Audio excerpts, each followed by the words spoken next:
What's the word with the politicers? Damn, homie said down with former USC athlete turned Kingpin, Owen Hanson. He played ball with Reggie Bush, Matt Leinart, and Lindell White. That was a cold era for USC. Some of the sickest football I seen for sure, for sure. I don't remember him vividly, but he won 2 championships with him. He said he ended up turning into Tony Montana himself. You want to play rough? Okay. Who do I trust? Me, that's all. His homeboy, or his business partner, I should say, went all bad on him. Yeah, folded up origami style, like cheap Chinese paper. He said he should have known, though. Dude called him on the phone, talking crazy as hell. Hey, Owen, what's up, buddy? It's me. I'm gonna launder some more money for you, okay? 'Cause I lost that 2 million of yours. Is that fine if I launder some more money for you, buddy? We'll be cool after this, right? You won't kick my ass? Wrong. That man was terrified. He went straight to the feds. He was working with them for 5 years before they took Owen down. DamnHomie interviewing people from all walks of life. He said he got his master's degree behind the wall, and he did around 10 years. Now he got a book, and he telling his own story. All the major outlets got it wrong, he said. What led you into the feds? I got involved in a racketeering charge. I got charged for a RICO with a 23-man indictment, and I was labeled as a kingpin in the indictment, and it was a international gambling ring and a cocaine distribution ring. And how did they indict you? Did somebody tell? Was there a snitch? Yeah, we had a informant on our case. He ended up being an employee of mine that was laundering a bunch of money from Australia into the U.S., millions of dollars. And he ended up going bad. He lost 2.5 million of my money, and instead of working it out and paying me back, doing the right thing, he went to the feds and told them he was scared for his life. And for 5 years, they started investigating and watching him try to work with me, and eventually taking me down. For 5 years? So what was he doing? Did he have a wire? Was he... Yeah, he was wearing a wire, making phone calls, saying, "Hey, I got to pay you back that 2.5 million I lost for you. Can you help me out? I'll launder some more money for you. Just give me an opportunity. I'm going to pay you back. I'm going to do the right thing." Wow. For 5 years. Imagine you being friends with somebody and for 5 years they were doing that every day, knowing like that they were trying to do that. Did you suspect at all that they were an informant or not?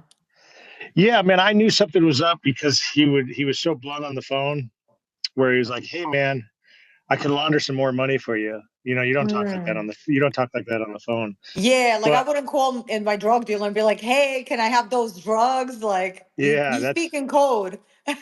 yeah, you speak in code, and you don't talk like that. You meet in person, right? Yeah. And I had a feeling, but his 2.5 million he lost, it was involving some very powerful people in the cartel, and I had to do the right thing and pay him back. So I didn't care at the time. I just let him do his thing, and I just kept working. Wow. Okay, so you go to court, how much time did they end up giving you? They give me 255 months, which is a little over 20 years. And I got blessed. I was in prison, doing the first step back under President Trump, and I ended up going and get my master's degree, and end up writing this book, The California Kid, working on a docuseries with Mark Wahlberg's company. So I made the best out of it, and I got some good behavior, and under the First Step Act, I got some time off my sentence, and here I am. 10 years later, I'm out. So the book is called again The California Kid. The California Kid. Okay, so tell me about the book. It's a book I wrote because everyone, when I was incarcerated, everyone from Rolling Stones to Los Angeles Times to Vice magazine, they're all writing the wrong story. They're taking the story from the informant, and obviously he wants to make himself look like a good guy. So for this whole time I was incarcerated, I was like, man, no one's telling the story the right way. I said, it's my time. I was waiting for the statute of limitations to come up, and I said, you know what, now it's my time to write the book and tell you how it really went down, because he obviously wants to paint this picture like he's some hero. But at the end of the day, it discusses everything from my childhood to playing football with Pete Carroll, Reggie Bush, Matt Leinart, winning 2 national championships at USC, and then becoming this international drug kingpin. Damn. How did it feel when he was telling a story and you're like, this is not what happened at all? You know, it, it was par for the course. This guy, he not only lost my money, but he went to the feds, and then he wants to tell a story like he's some folk hero. But it didn't bother me because I knew one day I was going to be able to tell my story. And I always heard that saying, what doesn't come out in the wash comes out in the rinse. So I was just waiting for the time to come, and here it is now. Damn. We always say what happens in the dark comes to light, but that's completely different. But Yeah. okay, so what did he write a book or what? Why was he even doing interviews? Like, who is he that people were even Yeah, he, caring? he he's a nobody, but he wants to ride the coattails of my story, and that's what he did.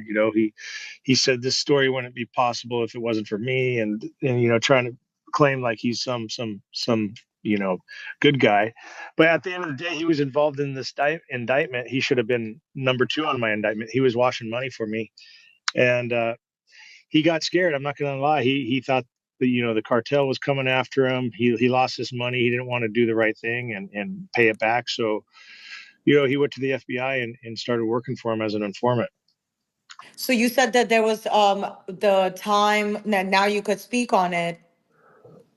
Yeah, there's this 10-year statute of limitation from the time of the crime, and the crime happened in 2012, 2013. So once that limitation came up, I told my ghostwriter Alex Foster, I said, "Hey, let's write the book. I'm ready to tell the real story." So now I tell about it. Working for the cartel, playing with professional athletes, making $1 million a day at one point, partying like rock stars in LA, living in Vegas, Costa Rica, Peru, Mexico, traveling private jets, living the life. Damn. What? How do you even get involved with the cartel? Is it kind of like Man, in the movie Blow where he meets them and? no, to be honest, I was a bookie before, so I was taking bets all over the world, and one of my VIP customers out of Mexico introduced me to his uncle, and I never even met him. I just dealt with him through his nephew. And my VIP customer was said, "Hey, I got a whale for you." And a whale is someone that gambles big money, right? So he started losing like $250,000 a week, and he'd bring me a duffel bag full of cash every week. I'm like, "Man, you got the best client. You got to keep that guy." And finally, the guy won, right? And I said, "Man, this guy finally won. Let's pay him as soon as we can, so he's excited. Make him feel special." So I gave him that VIP treatment. I paid him on a Monday, and he was stoked. He's like, "Man, who is this guy? Like this guy is unbelievable. I've never seen someone work like this." Because in the bookmaking business, usually everyone pays on a Thursday. So I paid him Monday morning, like bright and early, 8 a.m. Right when he woke up. We had the bag delivered in Mexico. And I remember that day, man. He's like, "Man, I'm impressed. Whoever this kid is in LA, I want to meet him. I want him to work for me." And I didn't know who he was at the time, but I was ambitious. And next thing you know, I'm working for the cartel side by side. Damn, that's insane. What was some of the best times like that you remember? Man, I've had some. There's so many of them. Probably Costa Rica. I had a mansion overlooking the rainforest and the Pacific Ocean, and I remember my favorite time is one of my football teammates from USC. He's played in the NFL, and he invited 20 of his NFL buddies to come for his bachelor party, and I rented out my house and four other mansions in this rainforest with toucans and monkeys and the most beautiful women in the world, and we had like probably like 60 girls come in on a school bus, and I had like 25 NFL players, and I gave them the time of their lives. Damn, that sounds lit. Okay. Yeah. Wow. Um, what was like from that time, what was the most money you made in one day? $1 million in one day was the average for about 3 weeks. And then I remember I had one score between myself and my boss in the cartel. We made 5 million and we split it, so 2.5 million in one day. Damn. So the Yeah, it was a guy good that day. ended up that was money laundering, did he end up getting any time or not at all? No, they gave him immunity. So when you work for him long enough, they grant you immunity, so you can't be indicted on the case. And I believe he's still working because I have a friend of mine that got indicted like 9 years later, and he was working on his case as well. That's crazy because you would Yeah. think like you get someone indicted, you would just be done after that because they can't keep using the same snitch. But no, snitches will keep going. Yeah, they get paid. They get a percentage of everything that's made. Okay, so recently I had beef with somebody and I kept saying they were an informant, but everyone kept saying there's no paperwork. Is it true that not all informants have paperwork? Yeah, listen, there's if they're working, they're not going to have paperwork in it because they got to get busted first, right? So they got to get arrested. So my informant, for instance, he never got busted, right? He never got arrested. He's not part of the indictment, so there's no way you can prove it. Obviously, if you take it to court and you go to trial, then that obviously has to come out in the trial that, hey, this guy's an informant. We didn't disclose it because we don't want to jeopardize the bust. So yeah, that is true. There's not always paperwork, but most of the times if they've been arrested, there's going to be paperwork on the informants. They're snitches. Some of the Damn, best you do got times a cold like that you story, man. remember. And it's a cold game out here.